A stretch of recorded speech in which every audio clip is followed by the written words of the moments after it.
can you share one story which really touched your heart? Which, without naming the investor, if you can narrate a story that can really help all of us to understand the how important this can be as a part of our own, practice that we do as a mutual fund distributor. The one incident that actually touched me and made me so vulnerable was during COVID. I had a very young client and I met him around 12 years ago. And he started investing a small amount of SIP that he started investing. And after that, during my conversations with him, he had bought a house and his mother was a joint holder. And so I kept on telling him, saying that you should make a will, you should make a will. So we had a discussion and he said, Roopa, what do I have to make a will? So I said, you have a property, you have your investments, and you are saving money, and that is the place that you're working, like you have PPF and gratuities and all. So there is enough money and wealth, so you should make a will. So he used to always say that, okay, I'll make a will, and today, tomorrow, I'm busy and all. So that kept on happening for quite some time. And COVID happened.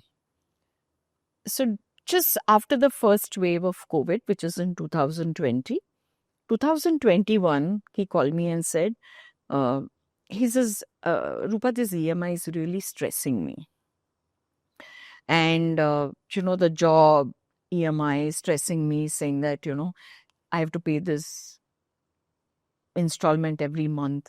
So why don't we do one thing? We have accumulated a lot of money. Why don't we at least take out 60-70% and repay my loan? I'll be free, and whatever money that I was paying EMI, I can start an SIP and it will not stress me. So I said, if that is it's stressing you more, so let's do it. So we did that, and he repaid the loan, got his papers, and the next month he was supposed to do his SIP. So we sent him the paper, and the day the paper landed at his place, he called me up and said, I'm feeling unwell. I'm getting into the hospital because he was tested positive. And he said, once I come back, I'll send you everything. So I said, okay. He went to the hospital and he never returned back. And he had 2 little children. His wife was she was in the late 20s. He had a 5-year and a 2-year-old baby. And no will. And in Indian constitution, it seems saying that if a husband doesn't have a will and the mother is alive, half the asset goes to the mother and half the assets go to the wife. So in her case, everything that was, even the insurance money from the company, the PPF gratuity, everything that came out was 50% to the mother and 50% to her. And the house, because the mother was a joint holder, went to the mother.